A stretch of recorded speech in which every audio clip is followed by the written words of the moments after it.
palavra, então, meu querido amigo, esse grande expoente do direito administrativo brasileiro, professor de todos nós, professor José dos Santos Carvalho Filho, que no coração chama-se Carvalhinho.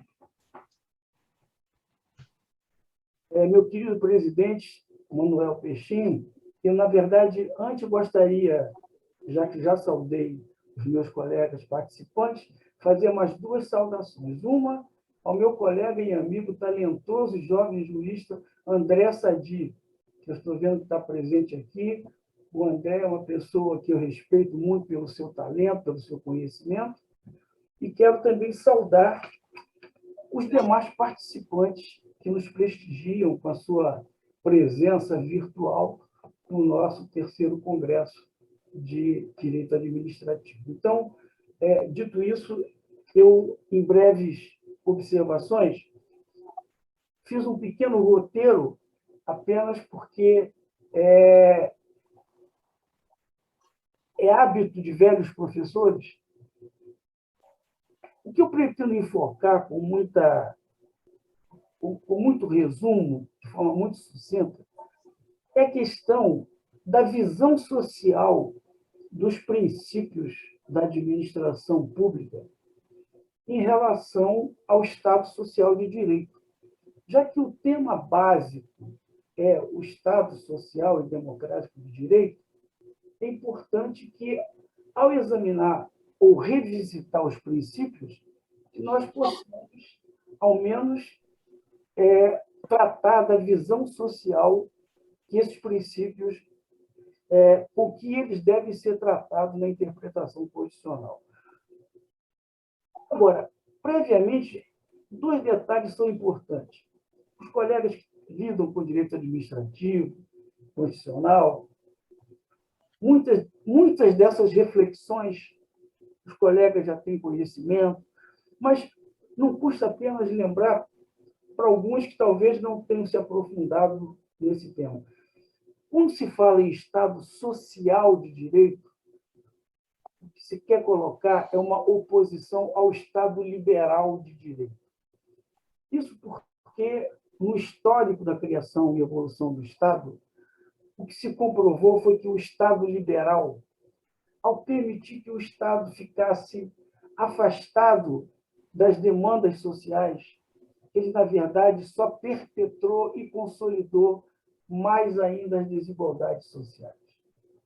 E foi exatamente desse afastamento e dessa frustração de objetivos que nasce o Estado Social entre os séculos XIX e XX para dar relevo aos direitos e garantias sociais, numa sensação de que o Estado não pode ser apenas um espectador dos conflitos e das demandas sociais. Na verdade, o Estado social é fase de um processo evolutivo de aperfeiçoamento do Estado.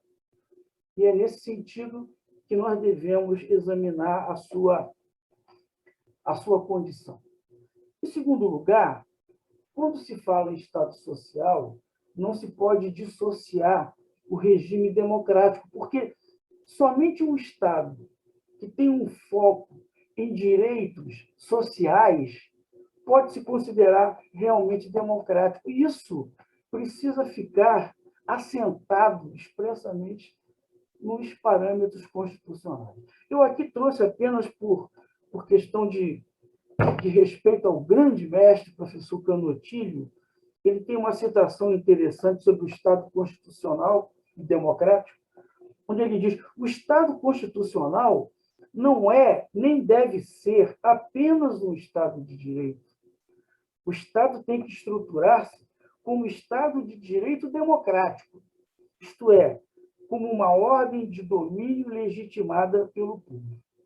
Então, o que o grande constitucionalista português, na sua teoria da Constituição, quer assinalar é que realmente o Estado formal constitucional ele é insuficiente se ele não estiver realmente com a sua legitimação popular.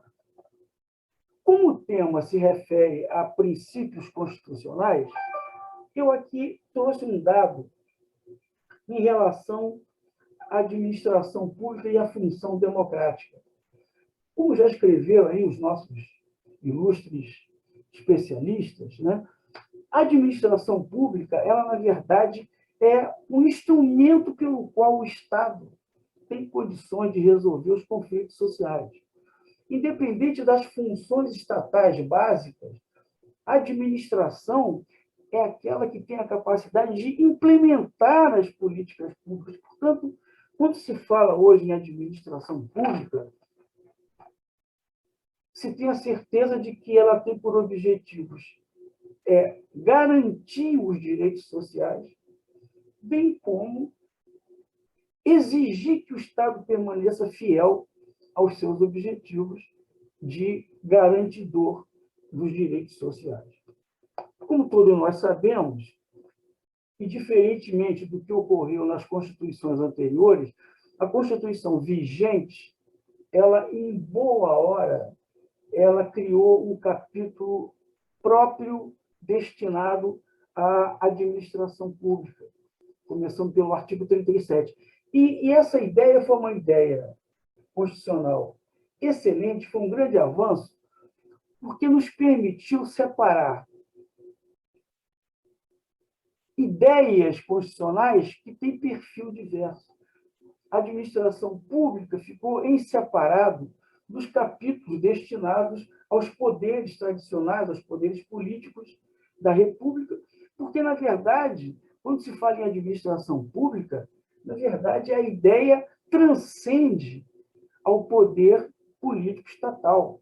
Isso porque, como a administração pública é o conjunto de quem administra, esse conjunto está presente e tem que estar presente em todos os poderes políticos.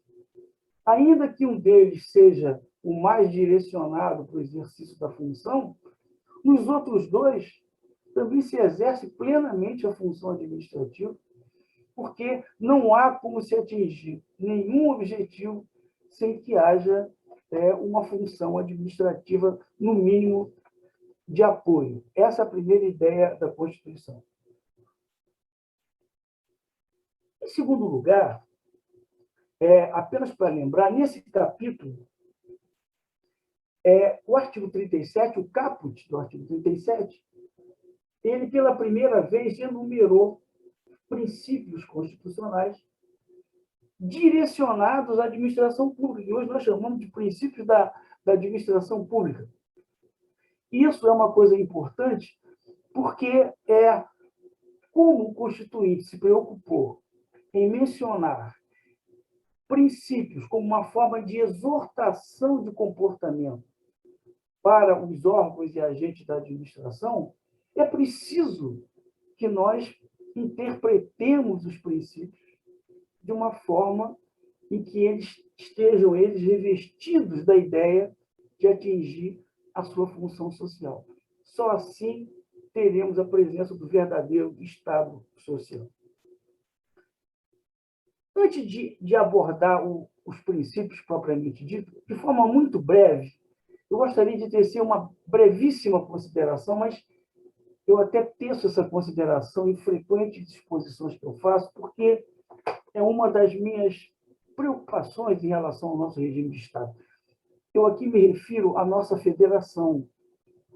A gente sabe que toda federação ela é mobilizada por fatores agregantes e desagregantes.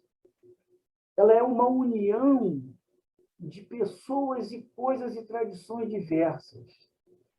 Então, ao mesmo tempo em que há a impulsão de elementos de união, volta e meia há escaramuças que levam a interesses que se contrapõem dentro do mesmo sistema. Quando a Constituição Americana foi editada em 1787, foi preciso que, um ano depois, que estudiosos constitucionalistas americanos consolidassem a ideia constitucional através de uma série de artigos, como quer dizer, olha, fizemos a Constituição, mas a sua execução não será uma tarefa muito simples.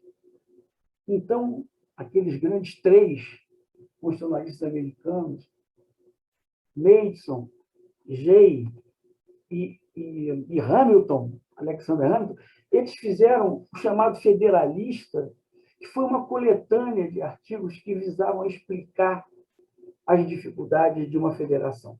E, de fato, quando você estuda o regime federativo, eu lhes digo isso porque é um tema que se relaciona ao Estado em si, já que é a nossa forma de Estado. Quando se fala em federação, e aqui eu trago à tona também os estudos do professor Dalmo Dallari, dos seus elementos de teoria geral do Estado, ele faz um resumo ótimo sobre quais são os pontos positivos e os pontos criticáveis numa federação. Apenas para mostrar que a federação apresenta complexidade, tem dificuldade. E isso acarreta, isso faz resultar o quê em relação à dificuldade? Faz nascer a necessidade do que me parece, e os constitucionalistas já acentuavam isso, o fator primordial para que uma federação possa se desenvolver, que é a colaboração mútua entre as unidades federativas, o chamado federalismo cooperativo. E se nós pensarmos bem numa ideia não tão jurídica, mas metajurídica, você não pode imaginar uma conjugação de dezenas, centenas e milhares de unidades, cada uma com sua estrutura própria, voltadas ou compondo uma só nação, que elas possam atingir objetivos comuns, se não for através de um regime de cooperação mútua. E a Constituição não esqueceu disso. Em mais de um momento, ela como que exortou os governantes. Eu aqui vejo no artigo 23, parágrafo único da Constituição, a previsão de leis complementares, né? Visando a fixação de normas de cooperação entre a União, Estados, DF e municípios para o equilíbrio do desenvolvimento e do bem-estar em âmbito nacional. Portanto, o Constituinte deixou clara a necessidade da cooperação mútua. Não satisfeito, no artigo 241, ele previu a gestão associada de serviços através de consórcios públicos e convênios. E aí a questão é de se perguntar como está o nosso sistema de cooperação mútua entre as unidades federativas? Esse sistema está realmente funcionando? Os nossos objetivos estatais estão sendo alcançados sem que as unidades federativas possam estabelecer mecanismos de cooperação para atingir objetivos que extrapolam, muitas vezes, as fronteiras do seu território? Então, eles tragam esse dado porque quando se fala em estabelecer princípios e uma visão social, nada pode ser pensado se não pensarmos também na forma de Estado. Portanto, eu coloco aqui a federação como um regime que deve ser objeto de novos estudos, novas perspectivas e mais, de uma necessidade de uma consciência federativa que, na verdade, prestigie essa colaboração entre as unidades. Essa é uma ideia principal. Bom, quanto aos princípios, o que nós temos que dizer aqui? Já que o nosso tema é relativo aos princípios constitucionais da administração e o Estado social. Bom, em primeiro lugar, não vamos repetir o que nós já temos estudado e lido há muito tempo e muitas vezes, aquela velha questão das normas e princípios, ou melhor, das regras e princípios, aqueles velhos ensinamentos, né, de Dworkin, de Alexei, enfim, as ideias trazidas, sobretudo do direito alemão.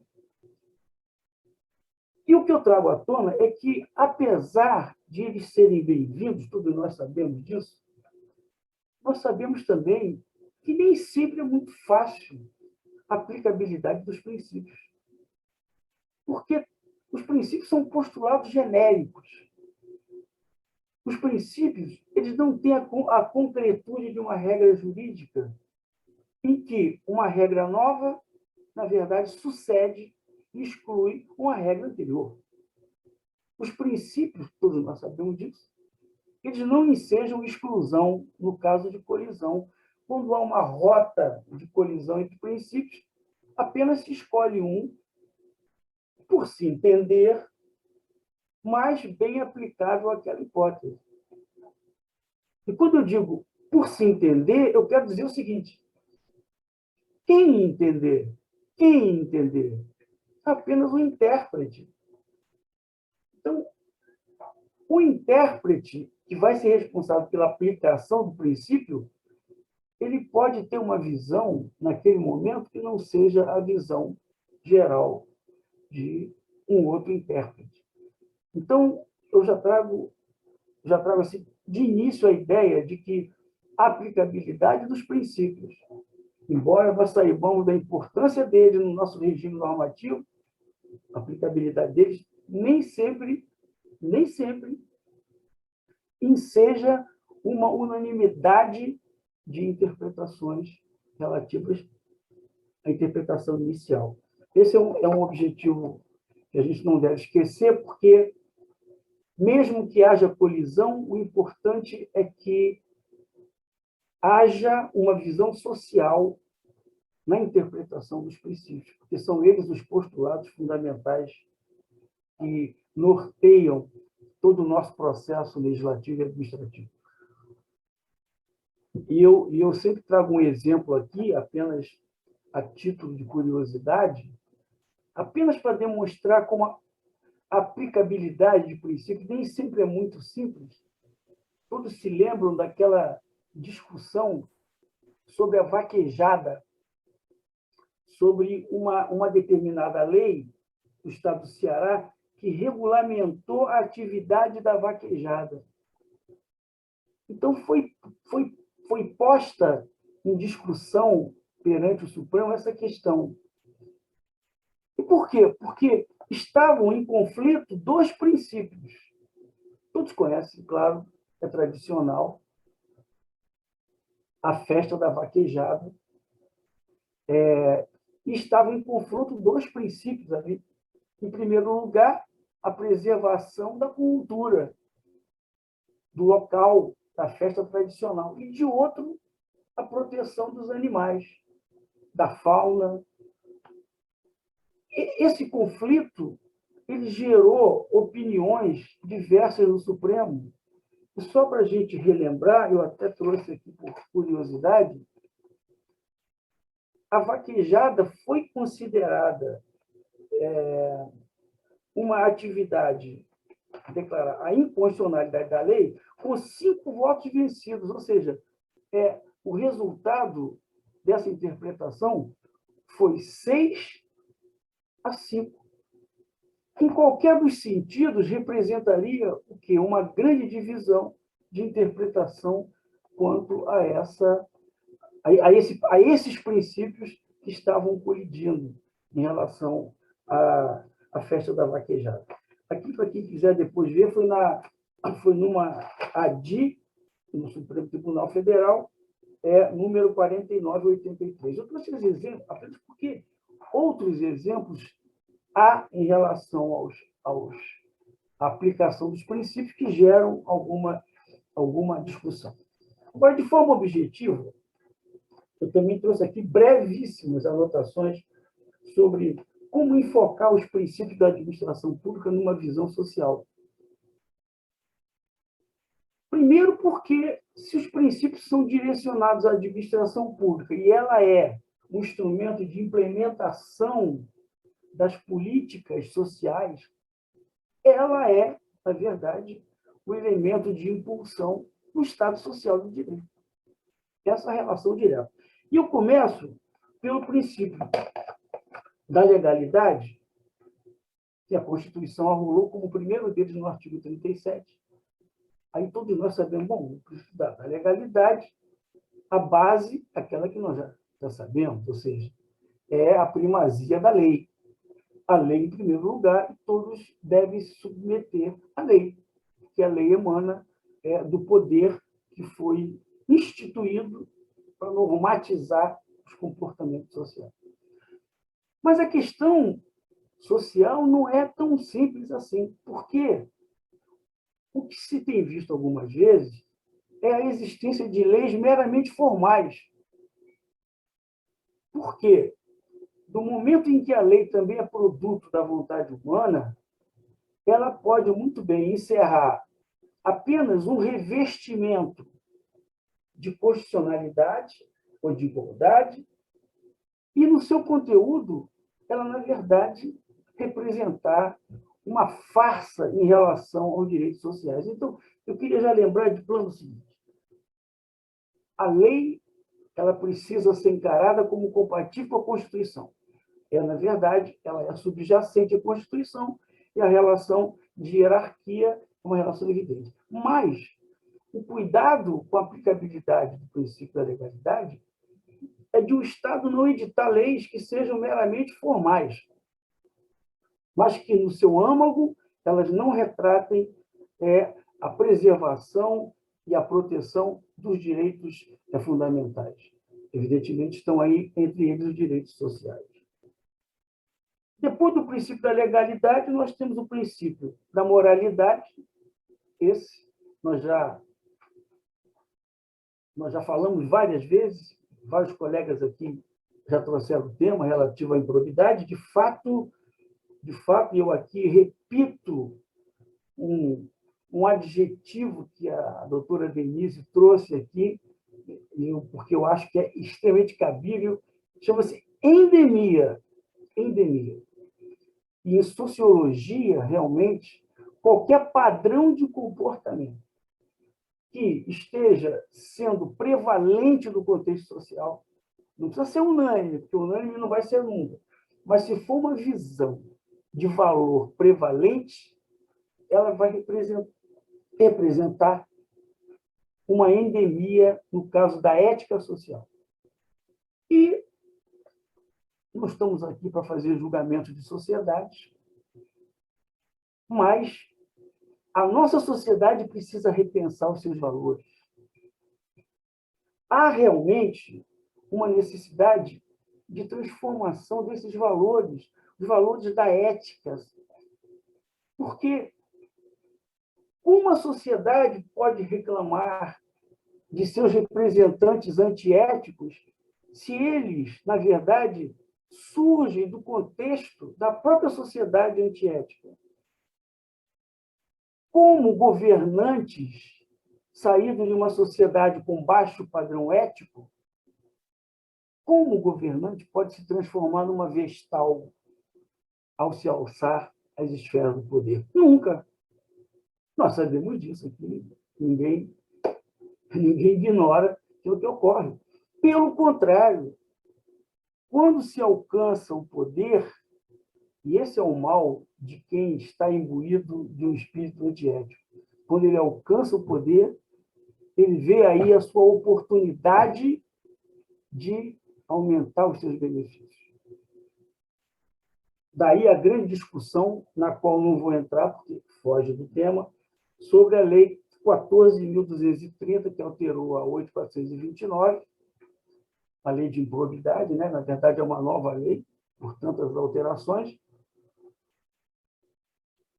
mas o advento da lei tem provocado, até agora, uma grande divisão social. Uns aplaudindo, porque, na verdade, o texto da lei anterior teria causado algumas distorções, o que é verdadeiro. E outra corrente entendendo que, se a nossa sociedade tem esse padrão, não haveria fundamento para abrandamento de punibilidade.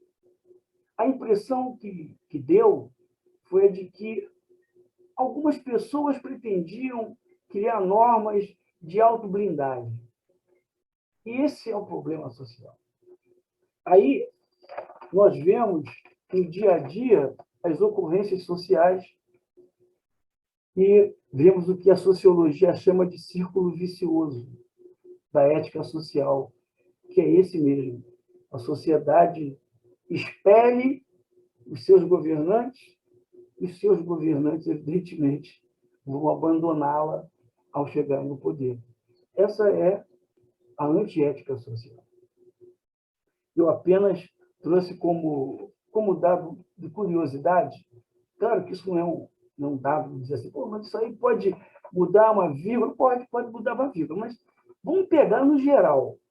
Eu acompanho há muitos anos a posição do Brasil no ranking da percepção de corrupção do sistema, e as posições do Brasil vêm sempre sendo diminuídas. Essa última que eu peguei, a última que eu pesquisei, a última classificação, estou aqui trazendo a classificação de um organismo não governamental, que é conhecido no mundo todo, que é a Transparência Internacional. A nossa posição, atualmente, é de 94º lugar. Entre 0 e 100, a nossa nota é 38. A pesquisa foi feita com 180 países, quer dizer, nós estamos na metade da classificação dos países com menor capacidade de enfrentamento de corrupção. E qual é a visão social que o princípio da moralidade deveria conter? Ele deveria realçar o fato de que, toda vez que um governante age com violação ao princípio da moralidade, ele atinge os direitos sociais que o Estado Social Democrático deve preservar. Não há imoralidade ou improbidade que beneficie a sociedade. Geralmente, o benefício é benefício próprio. Depois, a Constituição fala no princípio da impessoalidade, que, na verdade, é um corolário do princípio da igualdade. E qual é a visão social que o princípio da impessoalidade deve expor, deve apresentar? O de que todos devem ter um tratamento dispensado pelo Estado da mesma maneira. Infelizmente, nós sabemos que isso não acontece sempre. Nós ainda, infelizmente, somos uma sociedade, como já dizia o nosso Sérgio Buarque de Holanda, no seu Raízes do Brasil, somos a sociedade do homem cordial. Há até um ditado popular que retrata a própria crítica social. Aos amigos, tudo. Aos inimigos, a lei. Isso a sociedade sabe. Ela critica, ela fala, mas ela sabe o que ocorre. Esses valores são valores que não representam uma visão social do Estado Social de Direito. Depois da impessoalidade, a Constituição incluiu o princípio da publicidade. A publicidade, como a gente sabe, é o direito que a sociedade tem de obter transparência na atividade pública. E nós temos o retrato do princípio, por exemplo, em relação aos direitos de petição, de certidão e de informação, lá no artigo 5º, 34A, 34B e 33. Portanto, a Constituição, ao tratar da publicidade e do direito de informação, ela os inseriu como direitos incluídos nos direitos fundamentais, o artigo 5º. E a visão social é essa, é de possibilitar que a sociedade tenha acesso realmente ao que se passa no poder público. Eu trouxe também aqui, apenas a título de subsídio de reflexão, eu estou aqui já me encaminhando para finalizar a exposição, a Lei 12.527, de 2011, que agora, no dia 18, vai estar fazendo 10 anos, é a lei que regula o acesso a informações. Ela, ao mesmo tempo que garante como diretriz a divulgação de informações, ela traz uma outra diretriz interessantíssima, a de exigir o fomento ao desenvolvimento da cultura de transparência. cultura de transparência. Cultura de transparência, em palavras menos suaves, significa inocular na mentalidade do administrador a ideia de que nada deve ser simulado nem escamoteado, que todos quantos desejem saber os passos administrativos devem ter esse direito de obter dentro da administração. Portanto, creio eu que eventual violação ao princípio da publicidade, ela, na verdade, causa um reflexo antissocial, que é o de permitir que as pessoas da sociedade fiquem desamparadas em relação aos fatos que ocorrem na administração. A emenda 19 acrescentou um quinto princípio à administração, em 1998, que foi o princípio da eficiência, né? Todos nós sabemos aqui que ele originariamente não constava do elenco dos princípios, e até muita gente questionou sobre se era necessário colocar na Constituição que o administrador tem que ser eficiente, né? Porque eu sempre digo isso, quando eu estudei no velho Eli Lopes de Meireles, ele tinha um capítulozinho escrito assim: poderes e deveres do administrador. Não tinha nada na Constituição. Aí tinha lá dever de prestar contas, dever... Então, já estava lá dever de eficiência. Quem leu o Eli sabe que ele já trazia aquele dever como um dever implícito à função pública. Portanto, na verdade... Mas tá bom, vamos dizer que ele foi colocado para exortar, para lembrar o administrador: olha, você precisa ser eficiente, se você não for e tal, né? E me lembro bem que, nessa ocasião, eu fui falar num congresso internacional e aquela mania de falar demais às vezes, e eu fui dar ciência, né, para os colegas que estavam ao lado sobre a reforma administrativa de então, de 98, e eu, muito eufórico, disse: pois foram criados mais um princípio, foi criado mais um princípio e tal. Aí, qual princípio? O princípio da eficiência.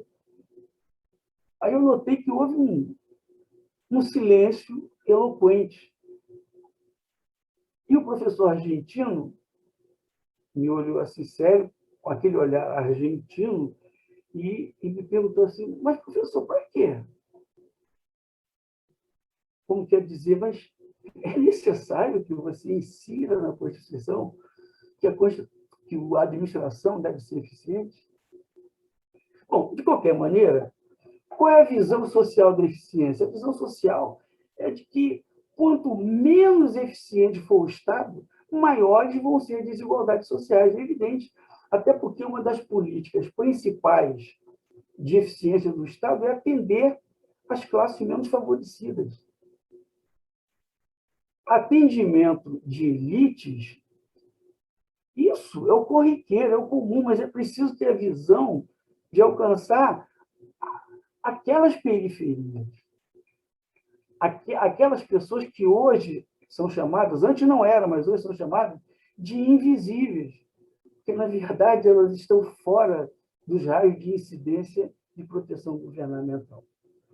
Bom, eu quero encerrar apenas tratando aqui do último princípio, aqui, que nem está escrito, mas ele é, vamos dizer assim, repetido e dito, que é o princípio da supremacia do interesse público. Claro que haveria outros princípios para a gente comentar, desenvolver, mas aqui é importante ter foco para não ultrapassarmos aqui os limites do razoável. A supremacia do interesse público ela foi questionada há algum tempo por alguns especialistas e recebeu até a reação de outros tantos, porque uma das ideias que inspirava a reação ao princípio da supremacia era de que, com o princípio da supremacia do interesse público, ficavam derrogados os interesses individuais, o que é uma premissa falsa. Na verdade, atender ao interesse público é postulado de qualquer democracia. Onde você tem uma série de pessoas E se você não vai atender ao interesse maior da coletividade, você vai privilegiar uma minoria, que é exatamente o que está em desconformidade com o chamado Estado Social de Direito. Então, o interesse público é aquele que o administrador deve ter para que ele exerça as suas funções no Estado Social Democrático, é aquele em que ele consiga vislumbrar as demandas e necessidades daquelas classes que, na verdade, estão alijadas do processo comum de desenvolvimento. Eu, há pouco tempo, fiz uma exposição sobre desenvolvimento da cidade, o Estatuto da Cidade, a política urbana. Eu assinalei muito isso. Tenho visto muitas edições de planos diretores que atendem algumas regiões específicas da sociedade, mas deixam ao largo as periferias, normalmente abandonadas em relação às suas demandas básicas e sociais. E, com isso, eu vou encerrando a minha exposição. Na verdade, são reflexões que se colocam aqui para que se estabeleça, se procure estabelecer uma conexão entre Estado Social e princípio da administração para chegar às seguintes conclusões. Em primeiro lugar, o Estado Social só existe no regime democrático, de fato. Onde você não tem o governo, que, na verdade, é escolhido pela vontade do povo, não pode haver Estado Social, porque não vai haver interesse na busca do atendimento dessas demandas. Isso é sociológico. Segundo lugar, nenhuma sociedade sozinha é capaz de, por si só, sem um elemento coercitivo, ela desenvolver políticas de igualdade social para todos. Ao contrário, a história tem mostrado que toda vez que a sociedade teve uma incumbência de se organizar sozinha, sem um poder coercitivo, ela acabou sempre se juntando àqueles que representavam a esfera de poder. Em terceiro lugar, o Estado tem que estar presente para a redução das desigualdades sociais. E ele tem que ser interventivo mesmo nesse momento, porque se a sociedade por si só não atende às demandas, é o Estado que tem que fazê-lo. Esse é o Estado Social. E, em quarto lugar, a minha última conclusão é de que os princípios da administração pública, na verdade, são os parâmetros que a administração tem para poder implementar o verdadeiro Estado social e democrático de direito. Aqui, o ideal era que todos soubessem a noção do que é o Estado democrático, do que representa o Estado social democrático. Que essa noção não ficasse na esfera de apenas alguns. Eu apenas trouxe, por questão de amenidade de exposição, uma observação do nosso falecido, saudoso humorista Milor Fernandes, né, que tinha sempre uma crítica social. Então, ele, fazendo uma paródia de Santo Agostinho em relação ao tempo, ele fez a seguinte observação, que, em relação à democracia, se ninguém me perguntar o que é democracia, eu sei. Mas se alguém me perguntar, eu não sei. Dando exatamente essa ideia de que é uma noção parcial, que o ideal é que ela fosse, na verdade, absorvida por toda a sociedade. O Estado inoculasse a ideia de toda a sociedade. Enfim, essas são aqui as observações, as reflexões resumidas que eu trouxe aqui para esse congresso. Mais uma vez, agradecendo o convite que me foi formulado. Mais uma vez, mandando um abraço para todos esses colegas e amigos que integram o IDARJ, que nos honram com a sua presença aqui, e aplaudir o IDARJ mais uma vez, porque ele, na verdade, tem tido uma elevação merecida através da competente administração e inspiração desses denodados especialistas e colegas que o têm levado para frente. Muito obrigado pela sua atenção. Muito obrigado, professor Carvalhinho. Eu vou passar a palavra, dizer só apenas em 30 segundos, professor Carvalhinho, o passaporte sanitário, um exemplo da concretização do princípio da supremacia do interesse público. Eu estava aqui pensando, o professor Carvalhinho vai falar sobre esse princípio. Recentemente, no Congresso Nacional de Direito Administrativo, nós falamos sobre isso, ou seja, que este princípio está cada vez mais vivo. E ontem, professor Carvalhinho, o Supremo declarou inconstitucional o orçamento secreto, ou seja, aí a importância do princípio da publicidade, dos atos da administração pública e também dos poderes republicanos, uma expansão desse princípio da publicidade que se desdobra aí na transparência. Então, eu agradeço imensamente, eu acho que o professor Sérgio também se sente muito contemplado com a sua palavra, com a sua brilhante palestra.